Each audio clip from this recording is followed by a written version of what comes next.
Welcome. How can you hear me pretty well? Yeah. We have a microphone, but it's on the fritz, and I can use a little one, but just wondering if you can hear me okay. All right? Okay, wonderful. Well, welcome tonight. My name is Catherine Foster. I'm the Executive Director of New Winston Museum. May I see a show of hands how many people are here for the first time? That is wonderful. Well, I welcome you back to spend some time and sink in this lovely exhibit that we have here. This School to City is a celebration of the 50 years of North Carolina School of the Arts in Winston-Salem. And we have both of our curators here, Dr. Mike Wakeford and Chris Jordan back there. Chris is our Director of Education and Programming. And we have another staff member over here, Alana Meltzer-Holderfield, is in our Development Manager, so welcome. Your presence here today is important to us on a variety of levels, and we hope it's the start of, an ongoing relationship here at the museum. We are laying the foundation of this institution, and we can use all hands that we can on deck. And so I invite you to become a member of our membership society. You can find information, or you can come talk to me about that.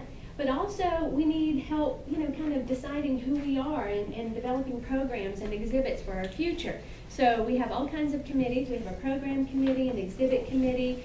We have fundraising committee, and I know several of you are really great at that.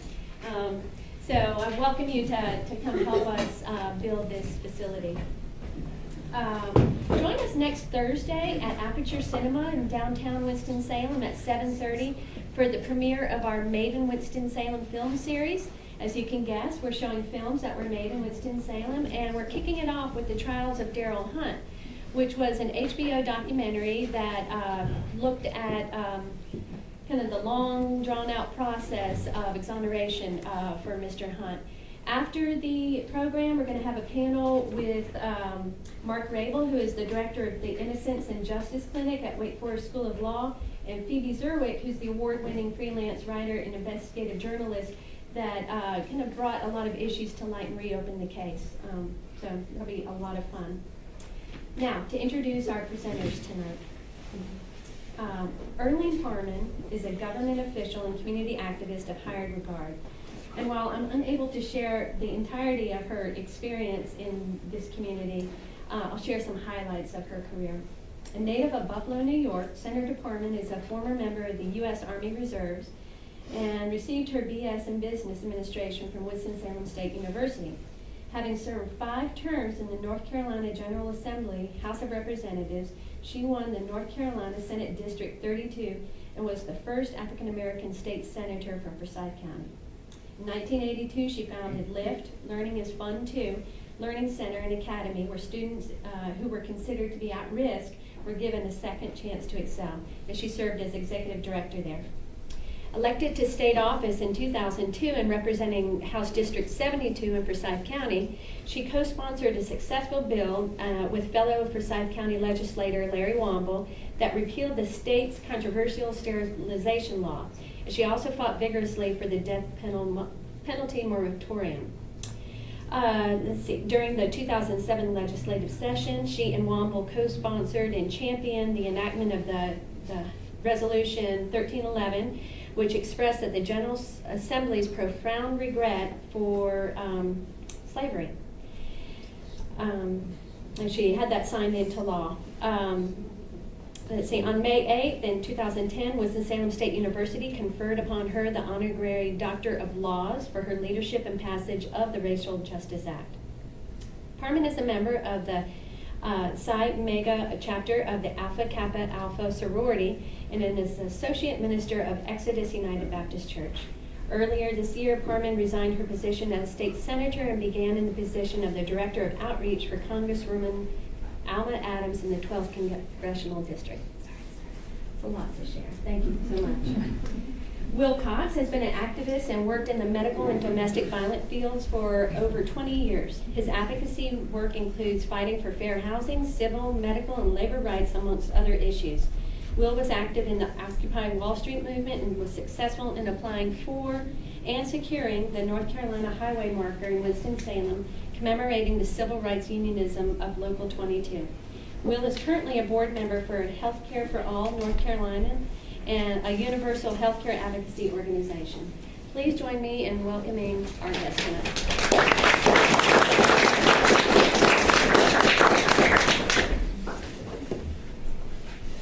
Okay, so, yeah, is that, yeah. Yep, that's it. Okay, great. So, I'll just let you know this. In the early part of the 20th century, Winston-Salem was a bustling town. It was a town that was developed and built off of tobacco. There were three main ruling class families in Winston-Salem: the Haynes, the Grays, and the Reynolds family. And together they were a ruling class. All the decisions that mattered in Winston-Salem were made on the executive floor in the boardroom of the Reynolds building.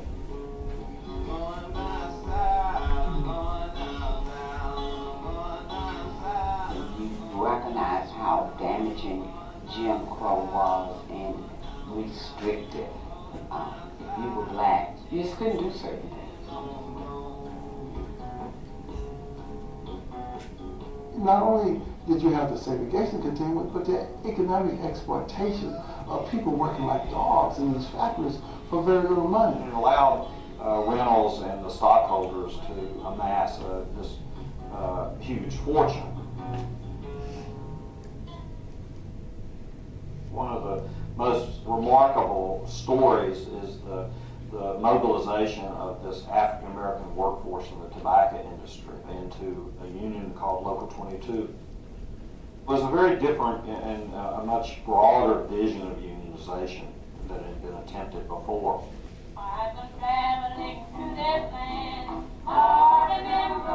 They knew that trying to bring a union into R.J. Reynolds, that was like David taking on Goliath. Local 22, I think, laid down a great foundation of activism.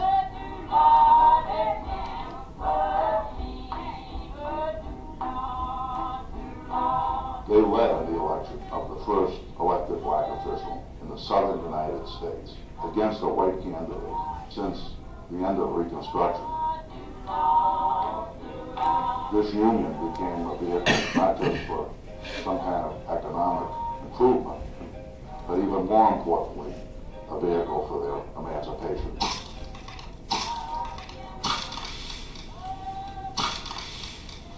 They called them communists and all sorts of other names to keep the community divided. The big push for the development of the African American community here, politically and economically, was the starting of Local 22. They were caring women, they were strong women, and wanted to make a change. One of the, I think, the key moments for democratic participation in the South that preceded the Civil Rights Movement. It wasn't black funeral directors, it wasn't black preachers, it wasn't black insurance executives.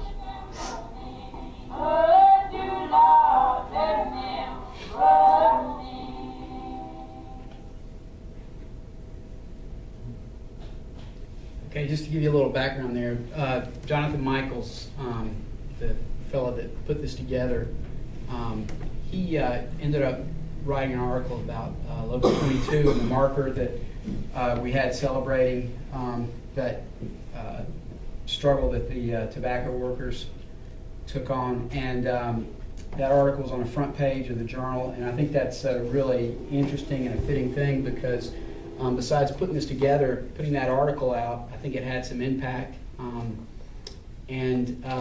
The Journal responded by making a formal apology, which is a really interesting thing since the Journal had really taken a major role during the time of the Union Drive in Winston and Local 22 in trying to defeat the Union. They had a former FBI agent on the payroll, and that was his job was not just as a journalist. That same fellow had also written quite a few articles in favor of the forced sterilization. He was a eugenicist. So anyway, this guy, I think he Jonathan put together a great little video. We used that kind of as a promo video that we had at Aperture to kind of get the word out about the marker celebration. So just to give you a little background, most of you all probably know a little something about that there was a union drive here. You wouldn't be here tonight back in the 1940s. And to put that maybe in some context, what was going on at that time, that there was a huge transformation going on, especially in the South, where the South was moving from an agriculturally based economy to an industrial economy. And during that, it meant that African Americans were also moving from predominantly being in the a rurally based group to primarily urban and proletarian, working class wage earners. And you see that there's a migration, which some of us have heard that term, the Great Migration, and there's African Americans are moving to where these jobs are. And so around 2 million African Americans moved to the industrial centers of the northern states and the western states. In the South, we have about 1 million African Americans that are moving from these rural small towns and communities, from the farms really, to the industrial centers of the South. And that's exactly what Winston was at the time. We had around 80,000, population of around 80,000 people, and we were one of the biggest industrial centers of the South. And Winston-Salem, we had tobacco and textiles. And so we think of Reynolds, really the reason that Reynolds did real well, the Reynolds, he was a very sharp businessman, and it was a very modern industry, as far as, he knew how to conduct business, but it wasn't because he just had access to cheap tobacco. That wasn't the thing. It was labor. Is why Reynolds thrived here, and it was that the labor force was really divided, and the Jim Crow racism really worked to the benefit of these industrialists. I need to go back a little bit before the 1940s, because this strike that took place in the beginning of when Local 22, the unionization really took off, was 1943 when there was a sit down. But before that, in the 1930s, you had all these wildcat strikes. It was a tremendous, because of the Depression, it was a tremendous unionization drive. And, the major industrialists of the United States were pretty shook up by this. And there was a lot of these strikes were really violent, and they were put down violently, including in this state. And so there was a concerted effort to have a counteroffensive. And that's kind of the context of what happens in Winston-Salem with this union drive that was led by these black workers themselves, who were predominantly black and female. Something really unique, though, this takes place in 1943. We usually think of the civil rights struggles as starting later on in the 1950s and the 60s, but this was an integrated union. And that doesn't mean everything was just hunky-dory fine, but that's just a major thing to be in the South, to have an integrated union. And part of that is that you had the CIO was a much more left-leaning union. Now we know the AFL-CIO. Well, at that time, the CIO was an industrial union, which meant that everybody in the industry was going to be, underneath this union, and they were inclusive, thinking that the black workers as well needed to be represented, because you had many blacks had been very much, for good reason, turned off by union drives because it would be segregated and they weren't protected under the unions such as the AFL, where they really they didn't gain anything by that. So that's kind of the context. You had a spontaneous sit down because one of the workers was being treated unfairly in the tobacco plant. These stemmers, which was the dirtiest work, some of the hardest work, which is the work that the black workers were given. and these women had a sit down. You could say maybe it was spontaneous. I don't know about that. I think it was more like it just wasn't planned out. You know, that this is going to happen on such and such a date, such a time. But they had to sit down and stop work because a coworker who was sick, wasn't able to leave her. She'd lose her job, couldn't support her family, so they had to sit down. And then from there, the union had already been organizing in the plant for several years, and they carried it, you know, the unionization campaign forward. And at one point, you had 10,000 folks in the street, and you had other industries in Winston-Salem that joined in. What ultimately the union was defeated by 1950. Local 22 was no more. That as far as this all the potential and everything it had, and there were a number of factors. Some of it was the anti-communist campaign, the Taft-Hartley Act, which was like an amendment to the National Labor Relations Board, which was able to, or the Wagner Act, which was able to give some more rights for workers in the workplace and unions. So they had some federal support, which helped these workers unionize plants in the segregated South. But with the Taft-Hartley, you could say, okay, if there's a communist in the union, then they're out of, you know, they could be pushed out. And the CIO kind of took the lead from Truman and expelled most of the left-leaning unions. And so that was some of one of the biggest pushes that defeated the union. And then there was mechanization. Some of the things we think about now were those jobs. It was much better during the strike for the company, for the Reynolds, to bring in you know, machinery to do some of these jobs that the black workers were doing. And so these black workers lost out. And at the same time, they rehired, they replaced these workers with many white workers in the outlying counties, the surrounding counties around Forsyth. And, you know, again, trying to pit a lot of the Jim Crow racist beliefs to defeat the union as well. You know, that thing that you hear a lot, but actually played out, that divide and conquer type thing. So I think some big impacts on the civil rights movement would have been significantly different, because Local 22 elected the first black alderman since the turn of the century was elected here, and that was due to Local 22. But I'm going to let Earline, who has had direct experience with one of the primary leaders of Local 22, Velma Hopkins, and I think you may have all kinds of things you can share with us about that, because she remained a leader despite these folks being blacklisted. Blackballed. Right. Yeah. Good afternoon. Thank you for such a great background leading up to Local 22. And I want some interaction, but this is really informal.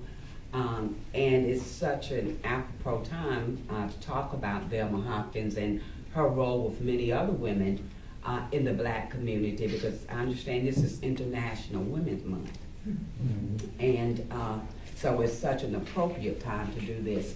But as Will was talking about some of the issues that led up to Local 22 and the women that took the lead in, I want to say, revolutionizing the conditions in which they were working, it really brought back some memories from sitting with Miss Hopkins, Velma Hopkins, Amazing Woodruff, Miss Oshabelle Little, who was the mother of Larry Little, Miss Estelle Freeze, and many other names of women that you don't hear a lot about.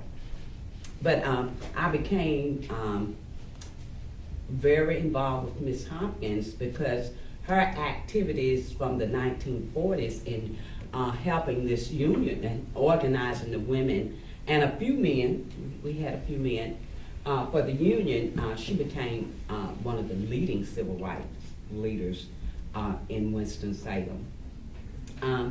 But one of the things she always said to me is that because she was an African-American woman, she had no education. That was always used against her. So she had to take what she knew best and to get it to work for her. So what she would do was surround herself with people that had more education, had other kind of resources, and she would use them out front. She said, I knew my limitations, but I knew what we had to do. So I wouldn't let my being out front stall the whole process. And that always stuck with me. A good leader knows how to find people to get the job done. And that's what she was interested in, because as I looked for pictures, and you won't see her in a lot of the pictures, but she was very much the driving force behind Local 22. And as a young girl, around the age of 17 or 18, before I could even vote, one of the things that black people faced in the community, they could not vote. That was number one. So what Ms. Hopkins did, she recruited a lot of younger people like myself to work with older people to teach them how to read or how to recognize certain things in the Constitution so that they could register to vote. And one of the most vivid pictures in my mind is the store, the furniture store is still there on 12th and Liberty, Southern Furniture Store. It's where they had a voter registration drive, and it was a white gentleman in coveralls in a plaid shirt sitting at a round barrel where African Americans had to go up, give their names, and do whatever he asked them to qualify to be able to register to vote. And I never forgot that. For some reason, something was wrong with that picture because he was not very articulate, but he had the right and was authorized to tell black people if they were able to register to vote. So my job under the tutelage of Ms. Hopkins was to help people to recognize portions of the Constitution, because that may be what you were asked to do, or to write your name. And many blacks at that time could not write their names. They was used to doing an X. So, and training us to help with voter registration, she talked about some of the things that she had to go through as a black woman in this community. And one of the things, she had worked at R.J. Reynolds. And as Will said, it had, for years they've been trying to get a union, but as long as they could keep the workers divided, they were successful in doing that. But so after many years of working, they were able to get some white people to come into the union, Local 22. And Will alluded to the fact that when the women or men got sick, the working conditions were awful. No air conditioning, and no ventilation. And people would actually get sick and start throwing up blood right there. And there were no medical personnel to treat them. They would go to the bathroom, drink some water, and they have to go right back to work. So they, the women decided that they just could not take those kind of working conditions anymore, in addition to the fact that black women and black men work side by side. Black women were paid 50 cents an hour, and black men were paid 60 cents an hour. And the labor grade white people may be paid 70 or 75 cents an hour.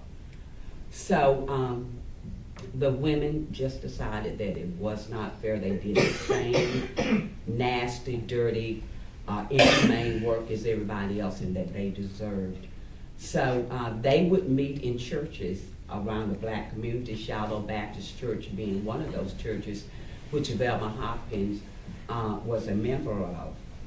And they began strategizing how to get the community, the workers at Reynolds specifically, together to strike and to join the union. And how did they keep people from joining the union? They had death threats, threats of loss of their jobs. If you had children, it was all kinds of things that they used against the workers to keep them from joining the union. So with fear in most people, and even though 50 and 60 cents, my Lord, we just can't even imagine working for that. Those were pretty good wages for that day and time. So most people that had been fortunate enough to get these jobs, they wanted to keep them. But the working conditions became so bad that it was almost impossible. So they decided to strike.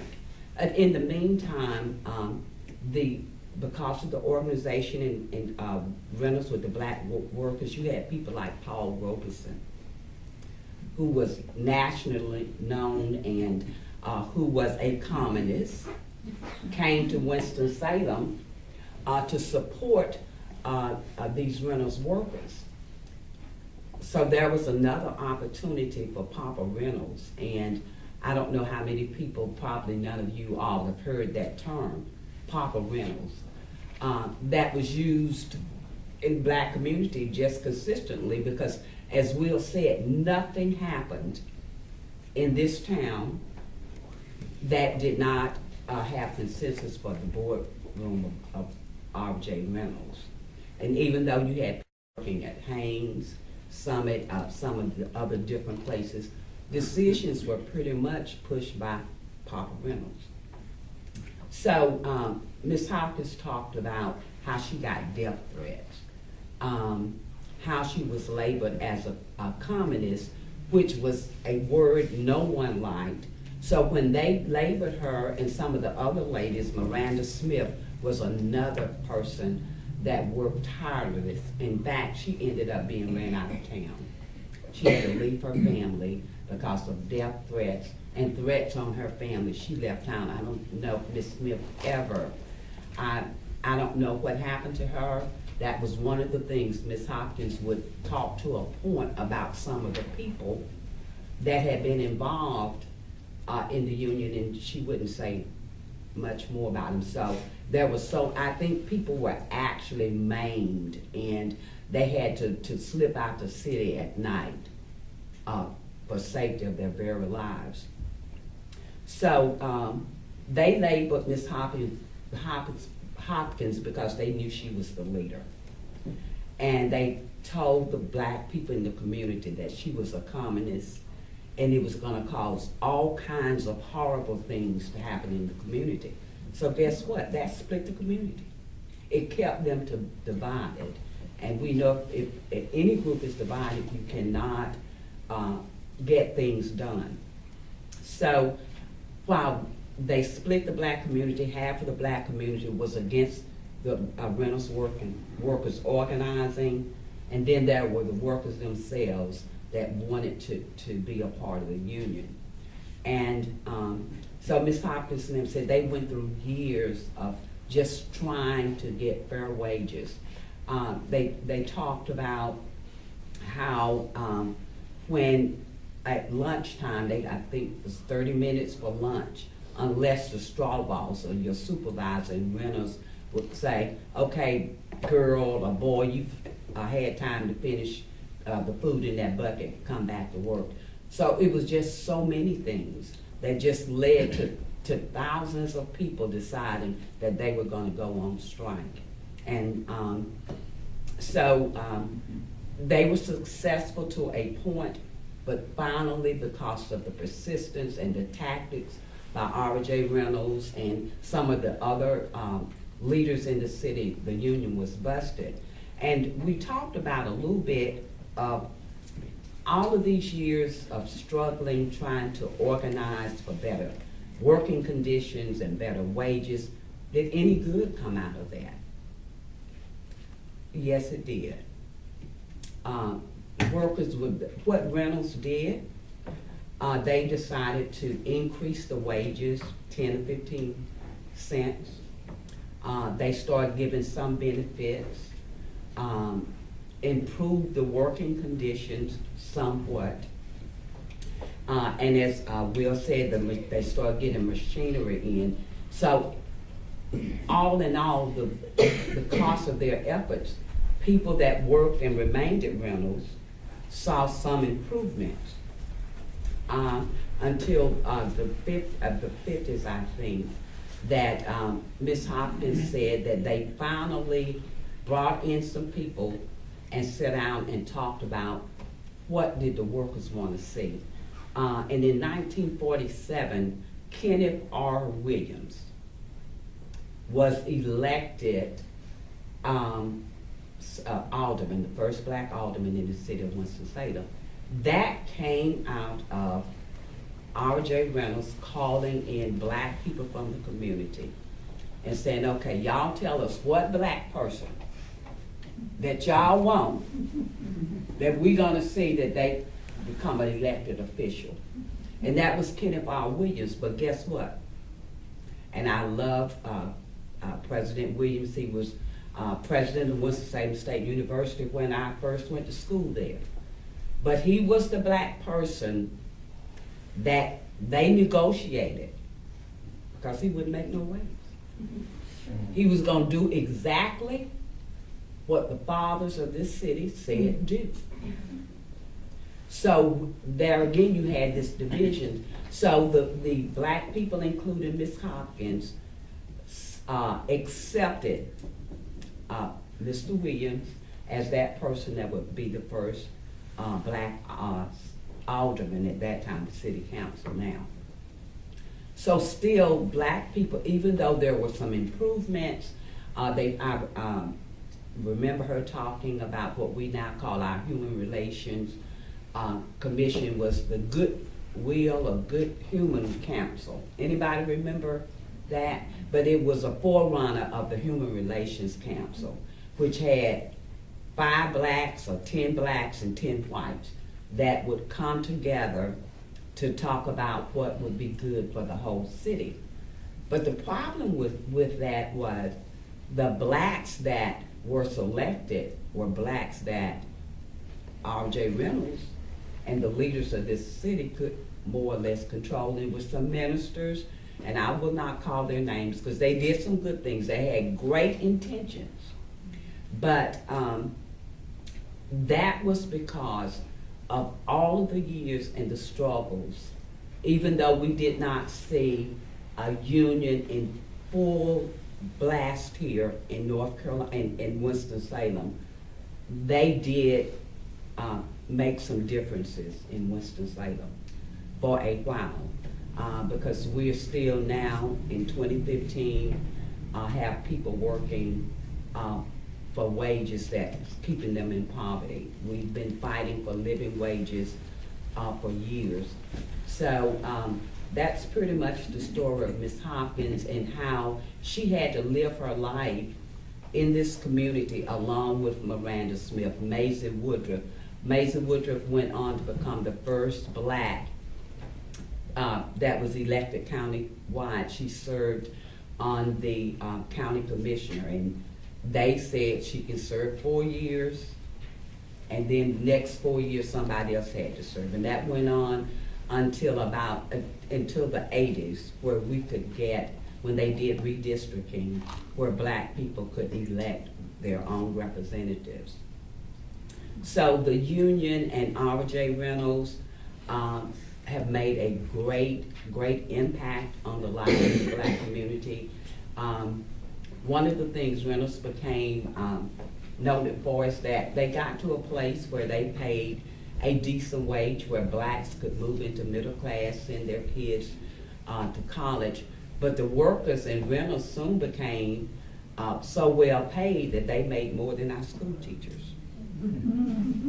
Okay, and that was because black women dared to sit down and to help make a difference in this community. I'll be glad to answer any questions. Yes, sir. Were there union movements in Durham and Richmond during the early 40s? Yes, there were, and in Rocky Mount, because of what was happening here in Winston-Salem, there were many efforts to start unions across the state, but there were also many what they call union bursting tactics that were used by the leadership in different areas. Yeah, that's right. The Operation Dixie is what it was called, and in I think Wilson, Rocky Mount, I believe Smithfield, Goldsboro, quite a few of these tobacco plants but there were other in the South. It was this big push in this Operation Dixie because that's the weakness. I think this great book by Korstad kind of talks about some of the background and context of what went on with Local 22 and why it was so important as a labor thing, but that these big industries or capital, it's mobile. They'll go where the cheapest labor is, or resources, to get resources as well, but where that labor is cheap.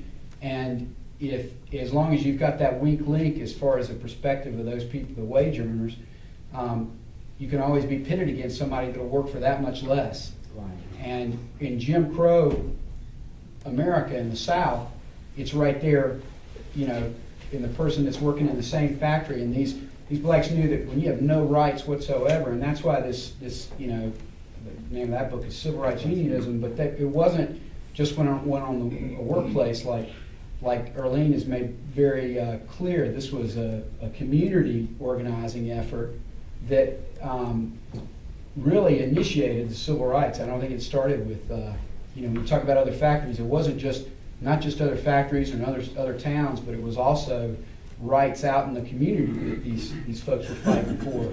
It wasn't just a workplace thing. And this Velma Hopkins, your mentor, that's a leader that, there needs to be just a movie and a book just about her. To me, a question I think might be interesting for you to kind of give us some perspective on, Earline, is how after it was defeated and these folks are blacklisted and some people had to flee, and Velma stayed here, and how were these people able, because I've heard you talk about before how she continued to do things in other ways, and I just think that's fascinating that it didn't stop, and maybe the effects they had from a real, looking at things from people that had such a strong experience from a proletarian civil rights history. Well, one of the things that Ms. Hopkins did, and as I mentioned, a lot of people, there was one person that had a business. His name was Chick Black, and he had a dry cleaning business, and he had to flee his business and leave this city. And so Ms. Hopkins started doing things that generated her own revenue because she was not going to be stopped. And as I said, it became more difficult for her because they had sort of blackballed her, and in the community tagged her as a communist in the black community, which was not a good word. So she was a woman that was trying to do everything that she could to improve the community, but did not have full support anywhere. But she continued to work, and so from her union activities, it spilled over into actually her becoming a civil rights activist. I have a picture of her, and I should have run more of these off and we can pass it around. But this is Velma Hopkins walking the first black student into Reynolds High School in 1957. So, and as I started out, I talked to you about what she was doing in terms of voter registration. Well, there were many obstacles too, because again, Ms. Hopkins was the person that realized what it was going to take for black people to get some equity and fairness was to be able to determine for yourself. And one of the things were to be able to vote and to elect people from the black community. So even Kenneth Williams, who was elected because of Ms. Hopkins' efforts, he was one of the people that would say, you all do not need to be dealing with your neighbors that are communists. But he was able to become the first black elected official because of the efforts of these people. So because Miss Hopkins went on, she opened a cafe and was able to generate her own resources. They were not able to just annihilate her, just make her go away. And that shows the strength that that woman had. I have so much respect because when you understand what she had to go through, being blackballed in her own community, and fearing, because I remember she talked about how many times they tried to threaten her husband to control her. And of course, that didn't work. And he had a job, so they feared that he might lose his job. But nevertheless, she went on, as I said, and did several things, took care of children in her home, went on to raise about 37 foster kids. So she did a lot of other things and became a civil rights activist and mentored young black folk like me to go out and do voter registration and to do civil disobedience, so that her legacy still lives on, because we today, because of Velma Hopkins and what started in Local 22, I directly relate to me being elected the first black senator in this county. I mean, in 2015, we still saying first, but she was just a strong woman that was determined not to be turned around, and what she did with the union turned into her being a civil rights activist and leaving a legacy that we still stand on today. What about the Second World War? Because many of the things you've talked about happened during the Second World War. Did that have any effect, good or bad, on what you were doing? It did. You want to talk about that a little bit? Well, if you like, I think some of that would be because there was a labor shortage, which, you know, there were some factors there that worked on the behalf of Local 22, because we talk about how, you know, later on with McCarthyism, but having a labor shortage and then some of that federal legislation with the Wagner Act that allowed there to be some, they had some backing from the federal government when they would bring issues up as far as, you know, trying to unionize a plant. And so those things help. And during the World War II, I just think it's kind of fascinating that they were able to do this stuff, but, you know, as far as it being, you know, not patriotic or anything. But you also got to figure, in World War II, what were we fighting against? Fascism. And there's a great book by, what's her first name? But Gilmore, and it's the radical roots of Glenda, that's it, yeah, of the civil rights movement. And she talks about a lot of that. And many Southerners, including white Southerners, even looked at the Klan as fascists. They said those are our domestic fascists. And so it's pretty hard to run, you know, if you're a war, you know, for freedom and democracy at the same time when you're oppressing these folks at home. So I think some of those things probably they did.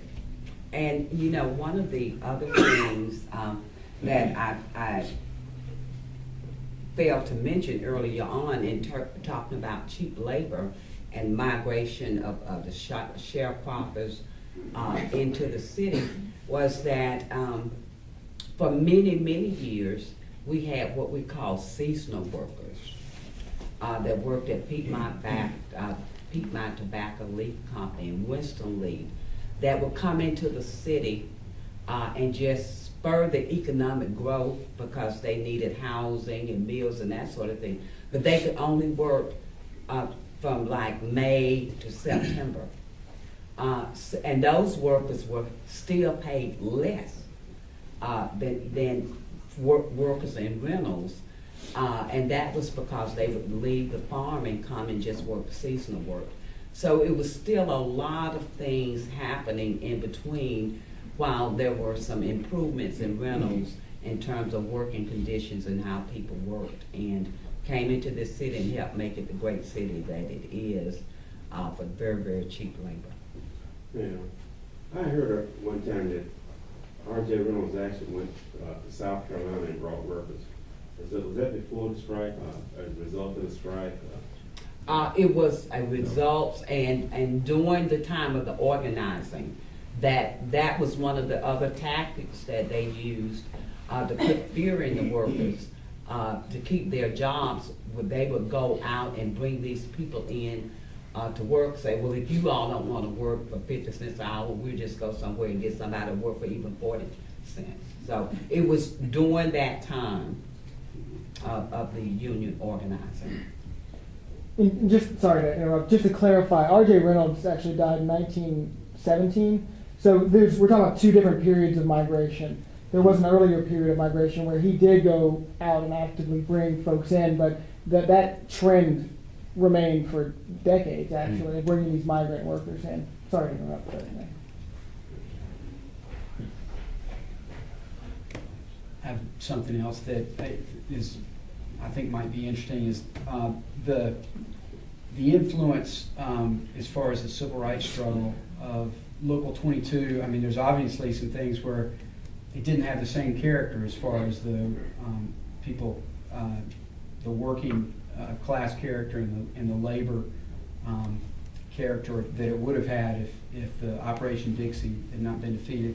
But also that, you know, these gangs that took place, like in the NAACP, we were the biggest chapter of the NAACP in North Carolina. That was a credit to the union drive of Local 22, and the people maybe that came, like of your generation maybe, that grew up around that, and those that were still living members of Local 22.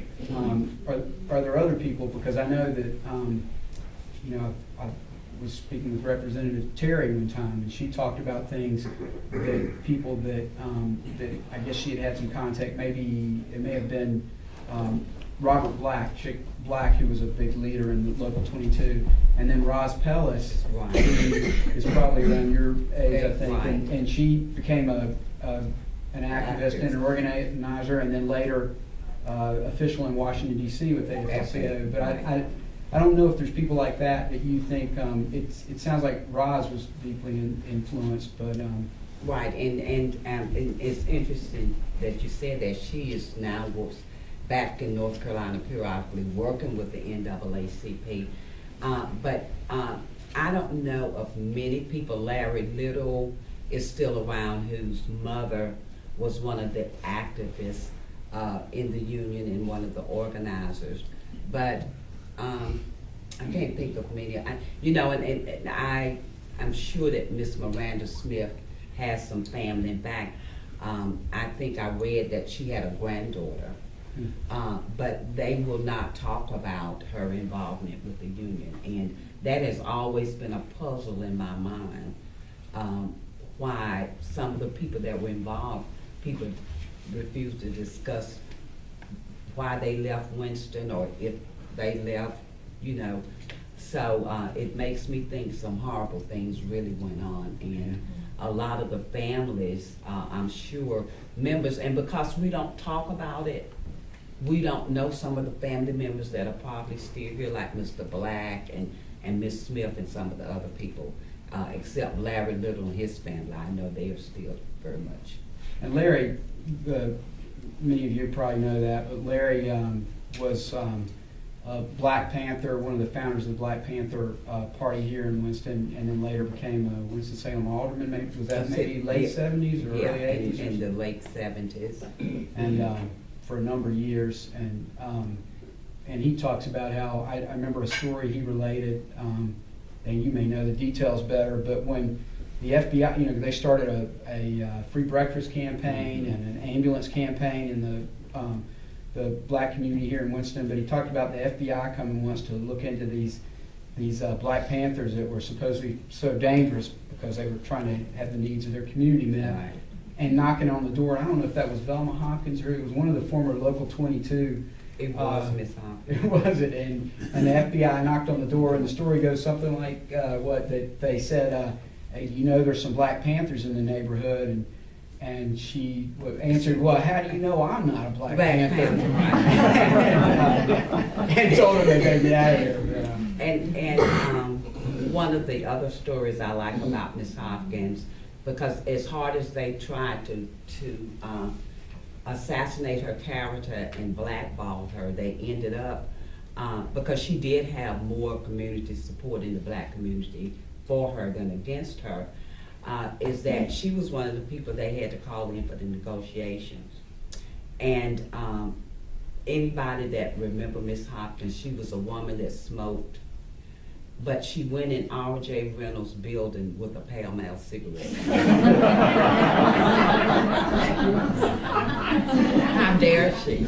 But that was just the type of, and until the day, I can't remember when she didn't, and she made a point to let them know it was a Pall Mall, because she was not going to support R.J. Reynolds after all they did, you know, all of the horrible things and horrific things they did to the workers of the union. How long did the union last, and what is the right to work law? When were they, when we moved here in 70, I heard about that, but I never know what the background is. Well, the union never fully organized, and as Will said, by the early 1950s, they had just really just gone away because they began to improve, like I said, the working conditions and the salary, the wages of the workers. So as they continued to do that, we elected our first black alderman. People began to not just deal with the union and say, well, we don't need that idea anymore because things are getting better. But as far as the right to work in North Carolina, it is still a right to work state, which means that they could just about, you can be fired on the job just for anything. In fact, Tom Tillis said when he was elected speaker that North Carolina would be the best right to work state in the nation. And what exactly does right to work mean again? That means you can be fired at will. You have no rights as a worker. That's not really correct. The right to work was a feature of the Wagner Act that said that states could opt out of requiring employees, when a union does organize the plant, employees don't have to be a member and don't have to pay. In a state that is not right to work, employees, if they're organized, the majority of the employees vote for the union can get a contract that requires everybody to pay union dues or union security as a condition of employment. That's what it means. Working at will is a feature of most states. You can be fired if you're not organized. You don't have a contract. You can be fired for any reason. That's true in just about every state. What it does is it puts an obstacle. Yeah. Go ahead. One slight correction. The Wagner Act was in the Depression under Roosevelt. Right to work was not in the Wagner Act. It was Taft-Hartley. Right. Yeah. Exactly. And also it is an obstacle because it makes it harder to organize. So I guess that's what you know. I mean, many people, including myself, that work for a wage, we say it means you have the right to be fired and the right not to complain about it. That's what the right to work means. You know, which means not a right. It's very tough to be in a right to work state. Some of it, though, I think is just the idea that somebody's told you you're in a right to work state. You know, it's that state of mind that you really can't do it. Yeah. Yeah, you know, more than maybe the idea that you, because people can, I mean, that's something that's so inspirational to me about Local 22 is how can we complain right now with these people? Obviously they had some things, they had that federal legislation with the Wagner Act, and you know, it was during wartime, but we've had wars since, we've had labor shortages since, we've had a lot, they had the odds stuck, you know, really stacked against them. And like Chick Black, one of the leaders as well, the active folks in the union said, you know, we're going to bring that giant down to earth. As he looked at the you know, the beautiful Reynolds Tower that the Empire State Building was based off of, and they did for a time, you know. So I you know, but that right to work is a real issue. Yeah, and it's so, again, clear for me, please. It doesn't mean that this state doesn't allow unions. It means that if there is a union, you don't have to belong. Is that what you're saying? Yeah, I think, and it has to do with dues collecting as well, I believe. You don't have to pay the dues, okay. I mean, like one of the most recent outcrops for right to work impulse was the state legislature in the last couple of years getting rid of the banning the NCAE from having teachers pay into the association directly through their paycheck. So I mean, it's a creeping and crawling impulse that's pushed forward in currently in Wisconsin.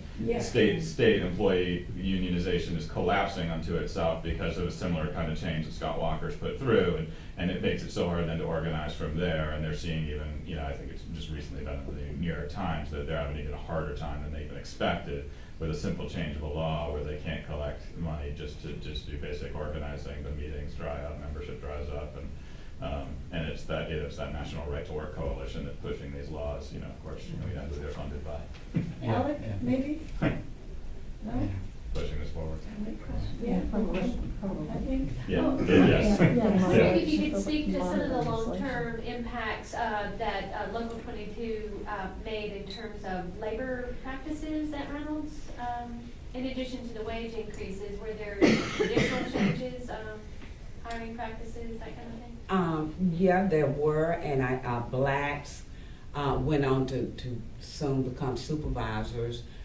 They had profit sharing as a part of the benefit, improved health insurance benefits. So because of direct results of that, there were many improvements that happened on behalf of the workers, which improved the black communities. And I mentioned that many workers from Reynolds became middle-class families because of the improved wages and other benefits that was a direct result of Local 22. I say to a lot of my friends that they are college graduates because of Papa Reynolds, and that was because our parents and grandparents began to make enough money to be able to send us to school. So yeah, there were many, and I don't know if Local 22 actually get the credit for it.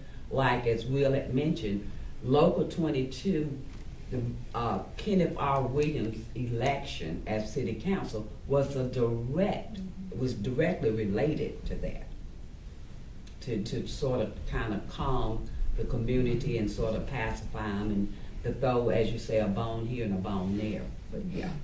I grew up hearing about, we had so many millionaire retirees, and one famous one that stood out was the elevator operator at Reynolds. I think we've all lifted him up as a story of, how someone could really come out of there and be successful. Yeah, that was because of the profit sharings and that sort of thing that came out of that. And what about the relationship of the black community now with R.J. Reynolds? Do you think it's a good relationship now? Well, as you know, R.J. Reynolds is not R.J. Reynolds that we knew growing up today. It's totally what's the name of it now? Reynolds American. Yeah. Reynolds American. And I think if the truth would be told, that if you looked into it, and from what I hear from some of the people working for, what is it? Reynolds American, that they have regressed because they fired a lot of people, or people had early retirement. Now they bringing people back to work with little or no benefits. So I think we may be seeing a regression in all of the benefits and improvements we've seen, but I don't know a whole lot about it now. But it did grow to be a great corporate industry and to provide a lot of benefits to the city. I would think that's probably a symbol of the weakness of organized labor, the way Reynolds is doing that kind of thing. Because I think when you talk about the person that retires with, whatever, $1 million as an elevator operator, Reynolds saw that it was in their best interest to pay they paid a little bit more than what union tobacco workers were making after the union had already been defeated. Right. Well, that's a real gain, it really is, but it's also saying, okay, we can pay a little and gain a heck of a lot more, because it's one thing to get the wage, it's another to get the right. They lost the rights, but you get the wage. So you could see it as both things, and unfortunately, that's probably a legacy in the civil rights movement that, with the NAACP and the church base of the civil rights, huge victory and such a powerful victories that were made later on in the 50s and 60s. However, you didn't have that working class base and organization that it had started out with, and so it kind of truncated it to a degree, and we're still. And it's a lot of people my age that can look back and say, wow, there were a lot of gains, a lot of improvements, but also because of some of those improvements and sort of some of the attitude change, it broke up black communities and black business owners. People had began to have their own businesses, grocery stores, shoe shops, and that sort of thing. But as the wages went up and people were able to move out of the community, the businesses went away. They came through the East Winston community and put what I call a cement pond. Just all the housing was gone. So the black community, we use that term, but there is not the black community that we had in the days of R.J. Reynolds, because you don't see the black business people and the black businesses thriving, black Wall Street, as we used to say. So mixed reviews and feelings about the change that occurred. I'm wondering if either you could talk about, I have the sense that, I think it's, commonly talked about how in the early Cold War period, in the white working class, there was certainly pressure nationally for women who had gone into the industrial workforce during the war to voluntarily leave the workforce. In some cases, the states mandated women to not be the first to get the jobs and everything. And a gradual process of kind of discouragement, I think, just between men and women and sort of informal gender relations to maybe men to discourage their wives from being agitators and in public life. And I wonder if in the African American community, what the experience of these women who were involved in Local 22 was in terms of feedback, blowback they got from men in the African American community about the propriety or wisdom or just of being public agitators. Well, I think I mentioned earlier that one of the things that some people had tried to talk to Miss Hopkins' husband about trying to control her, and what she was doing wasn't good for the community and that sort of thing. And one of the things in the black community, because of the times, if the husband didn't have work or whatever, for some reason they would sometimes migrate and leave the women. The women were the head of the household. So they had to be the activists. And if for some reason that there were families that the man was working, and usually the woman was told what they could do, not work. I remember very vividly some of those families. But in a lot of the families, the women were the head of the households.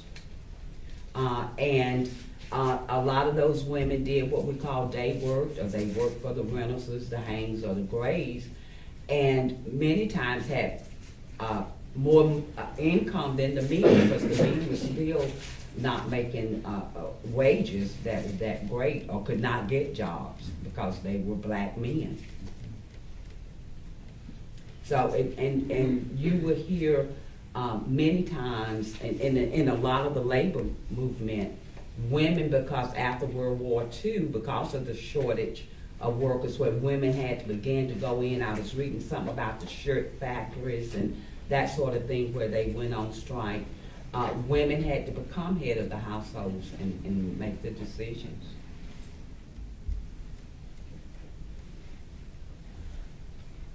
I'd like to mention something. I grew up in Greensboro, and we would often be going to see relatives in Davidson, and we would come through the highway going through Winston, and it was just pitiful. It was just pitiful how the slums, the stench, the whole everything, and it was because there was no sanitation. There was no chance for these people. And it's just so wonderful and gratifying now that gradually, even though there are still problems, surely it's not, it's a far cry from the way it was then.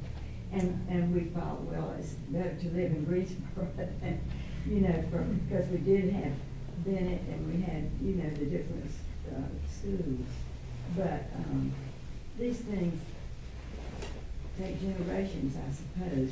But that was a terrible blight, what's the word I'm looking for, at that time. And we always discussed it when we would drive through, going to Davidson. And it was very, very sad. What time was that, please? That was in the 40s. I'm ancient.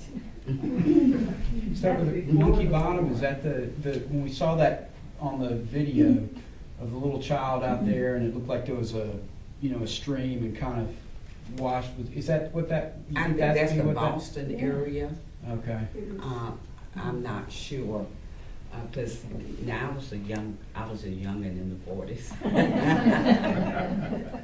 I didn't really actually mean it like you were there. I wondered if you. But I think that was part of the what we call Boston, the Pond area, which was a very impoverished area.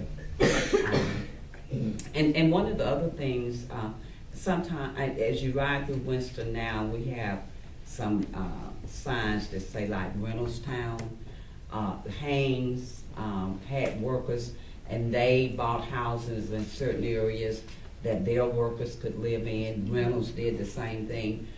So there was that thing of classism, also with racism, where if you worked for a company, you had company housing. I think Haynes had a housing out off of Stratford Road back in that area called Hanestown or something.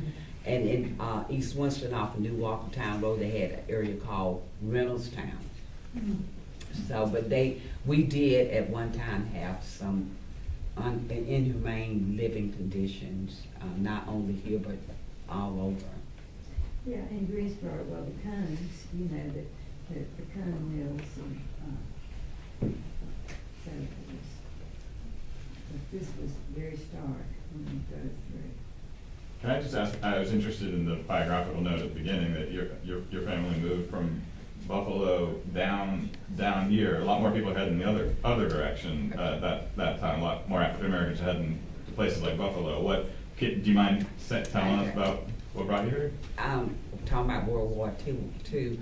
My father went when it was in the war. Oh, okay. And so my grandparents raised me here. My mother and father went to Buffalo. But when my father went off to war, my grandparents came and got me and brought me back, and that's how I'm still here. I still have sisters in Buffalo, family there, but it wasn't the whole family that moved back. I wanted to mention a little factoid here that during the union process, Woody Guthrie came down here and joined the picket line for a little while, and he was actually arrested because he wrote a picket line song that said, "All color hands gonna work together, all color green eyes gonna laugh, all color eyes gonna laugh and shine, all colors feet gonna dance together when I bring my CIO to Caroline."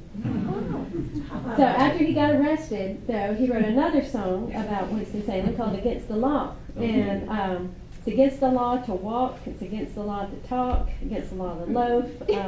Let's see, everything in Winston-Salem is against the law. I'm a low-pay daddy singing the high-price blues. And he never got a chance to record it, but another, Billy Bragg, who is an Irish or an English folk singer in a band called Wilco, recorded it. And just kind of a lot of people. 10 years. We corresponded with Billy Bragg, that is, over the marker, and we were hoping he was going to be in the state kind of close to that time, but he had to be at this other engagement. But we of course have the letter, and since he's the one who sang that Billy Bragg song, and we said, hey, we're in Winston and it's kind of still against the law, can you come here and be part of this? And he was pretty enthusiastic, but he just couldn't manage it. Yeah.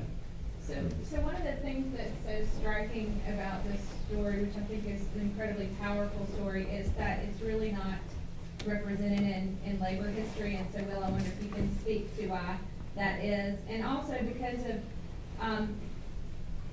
for many of us who have worked for justice and racial reconciliation in this community, in a sense that things have been divided for so long, and yet there are these incredible moments in the history of this community where people came together and there was beautiful, powerful interracial work that happened. And so early here, I mean, so far before the Civil Rights Movement. And so I'm just curious what you all think about what are kind of some nuggets in this story that are relevant for us today? How can we learn from our history and what's possible? And selfishly, I'm saying this because I have a group of Salem women here who are students who are powerhouses and taking a community organizing and advocacy course, and I'd love for them to walk away with a real sense of how we can learn from our history. Do you want to take a stand? So why is it not in labor history, and what can we learn from our history? Well, I mean, I think the Korsjat's book, I guess we'd say that's labor history, and that's really famous. But as far as you don't hear about, like in labor, what a strong thing this was as far as the civil rights, like we mentioned Glenda Gilmore and the radical roots of the civil rights movements and things like that. But that picture that's painted of the civil rights movement, it really looks like, okay, it all started with that the refusal to give up her seat on the bus. But so much more came before even her, Rosa Parks' work. But this proletarian, this worker-based civil rights work was such a powerful thing. I think that the reason it's not talked about as much is that was some revolutionary work that they were doing, and that's the report just comes out on Ferguson. It's such a clear thing that we did, everything wasn't accomplished. Not that anybody here need to hear that, but it was worker-led is what that was about, and that's a very threatening thing. It's not, like we said before, it wasn't that the wages just had to get higher. It's the rights, to win these rights. And King even talks about that this civil rights movement, he said, this is about universal rights. And when we have an economy that is built on exploitation, then you have something you've really got a bigger problem with. Which I think is another of the big stories from this experience, because we certainly are seeing the rights of the worker diminished today by corporations, and they will do what they need to do because their goal is to make money. And I think the organization of people, this little city, which managed to get some more rights for the workers, even though you didn't last that long, you organized and you stood up for yourselves. And I don't think people today think about that they have some power I wish they would make a movie about Miss Hopkins, Delma Hopkins. Norma Brady was a big success. And racism is just as relevant today as it was. And one of the things, and Will talked about this earlier on, even the unions were segregated at one time. Mm-hmm. But when Local 22 began to get white workers, that was another thing to deal with, because you were bringing people together instead of keeping them divided and separated. So one of the things is that when we work together, you may live on one side of town and out on the other side, but if we're both making low wages, don't have health care, then we have something in common to come together to work with. And that would be one of the things that I would hope people would see, that when blacks and white came together to work together, not only in the union movement, but in the civil rights movement, it started to really make a big difference. I think you got a hand out there. I wanted to add to what one of the participants was saying about the fact that these strikes have been sort of kept out of the public eye, and I think that's been a really systematic thing. I don't know if many of you remember, but back in the 90s, there was a nationally televised public television documentary on the regional textile strike in the 30s. And that was actually kept, they actually changed the time here at UNC to 11 p.m. And I know that was a lot of the powers that be that were behind that, because it was prime time everywhere else. So I really think it's been a systematic, attempt to keep this union history, especially from the South, that really needs it the most now, from the public light. So I don't know if you have any other thing to add to that. The other thing I wanted to say about that is that union strike, one of the most powerful things about the documentary was the fact that Jim Crow was such a major instrument of defeating that strike in the textile truck strike in the 30s. You said it very well. Yeah, just to repeat to some degree what you were saying, Earline, I think those things of the unity aspect is the power behind this, and also the symbol. And Tony, that's probably why, the idea that not just the unifying of black and white and workers and some of these more progressive, liberal, but foundations and institutions that also saw the need to do this, that weren't actually laborers, that actually, that were willing to support to some degree. That unity is really, I think, is what the big threat is, but also the unity of rights, that it wasn't just in the workplace, but your right to vote, your right to have a say on the street, in your neighborhood, your living conditions, to say these are universal rights, that we already have these rights, you need to respect them. Right. Wow, doesn't that seem just as relevant It does. today? Yes, it's relevant today. Well, on that note, that's a good ending point. I want to thank our guests for participating, and to say thank you. I have a framed photo of one of the local 22 strike for Will, and then for Earline, we've got a photo of her when she was crowned Miss Pickle from then NCSA, North Carolina School of the Arts. And what year, Mike, do you know what year this was? 71. Yeah, so that's this, and there's actually another photo behind this one of you actually getting the crown, but this is a better photo. Thank you. You're very welcome.